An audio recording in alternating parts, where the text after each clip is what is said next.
Hello, this is JK from stakefish. Today, I wanted to talk about a bit about the different types of validators that exist out in the market today. I know it's very difficult to choose your validator, and I wanted to help you guys out on making that decision. Of course, you should do your own research into every single validator. But what I want to do today is to introduce you to a few categories to consider when looking into the validators. I've already given this talk a bit during the recent online conference held by Dystopia Labs, DeFi discussions.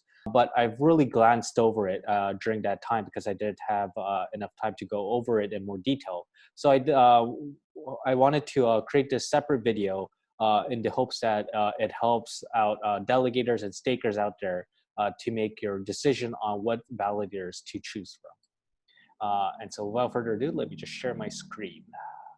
Yeah.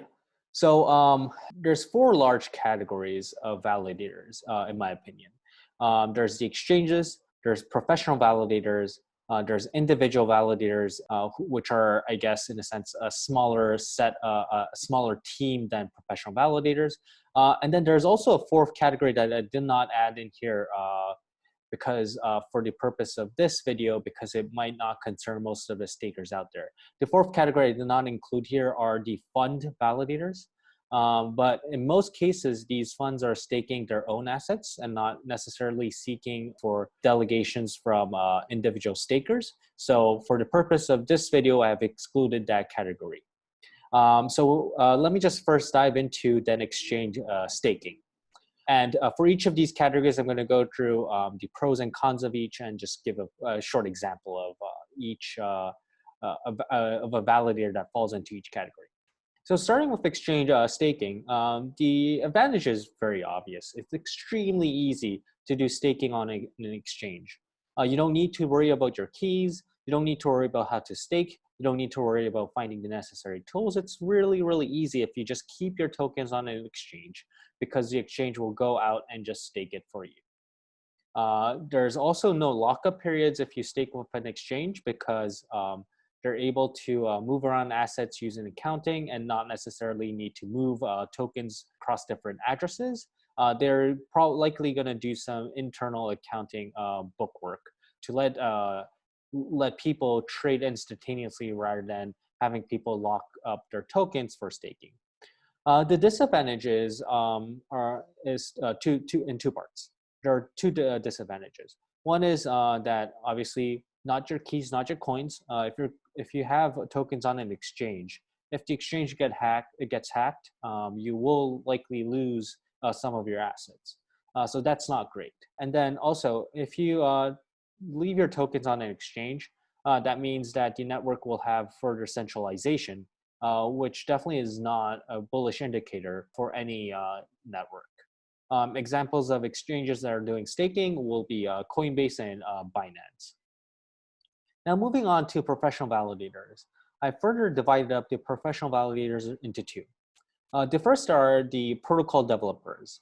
These are teams, validator teams that will focus in on a few number of networks. So the advantages are that obviously because they focus in on a few networks, they will be the most knowledgeable team out there on the networks that they focus on.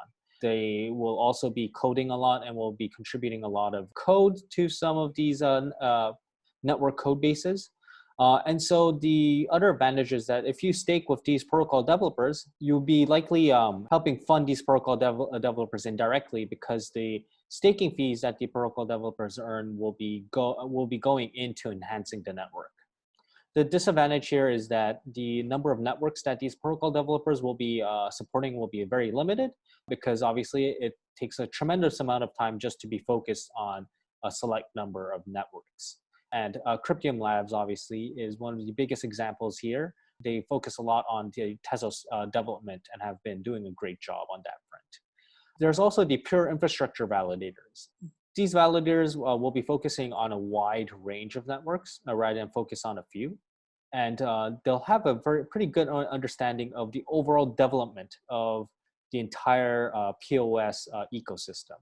And so they'll be able to tell which networks are ahead of the game in development, or are doing certain things better than other networks. And so these guys would be also good at doing some rough comparisons of different POS networks.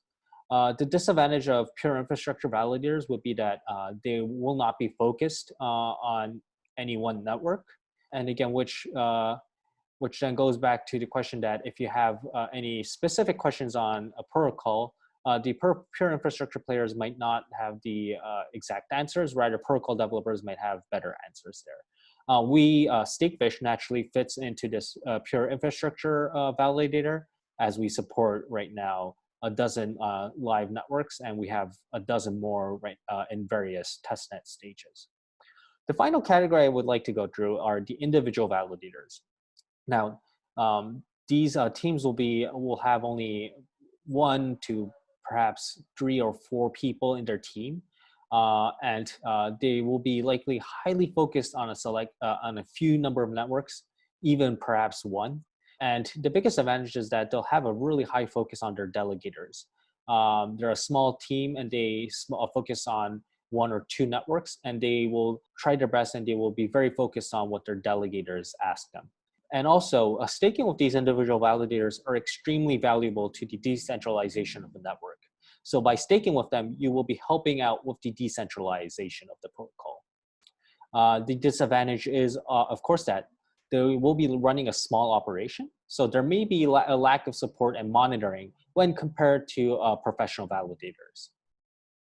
And so this is all the validator categories that I wanted to go with you today. And I just wanted to end this video with a short summary of each of the validator categories with just a 1-sentence liner. The first question is: are you a short-term holder, trader, and do you value convenience over anything else? Then I recommend going with staking on an exchange. Do you hold only 1 or 2 proof of stake coins that you really truly believe in? Then you should be looking into validators that are protocol developers. Do you hold multiple proof of stake coins across different networks? Then you should be looking into validators that fall into the pure infrastructure category. And finally, if you really, really care about decentralization, you should definitely look into validators that fall into the individual validator category. So I hope this brief overview of the different types of validator categorization has helped. Always feel free to reach out to us if you have any additional questions. And yeah, I'll be back with another video on something educational that will be helpful to our community members and stakers.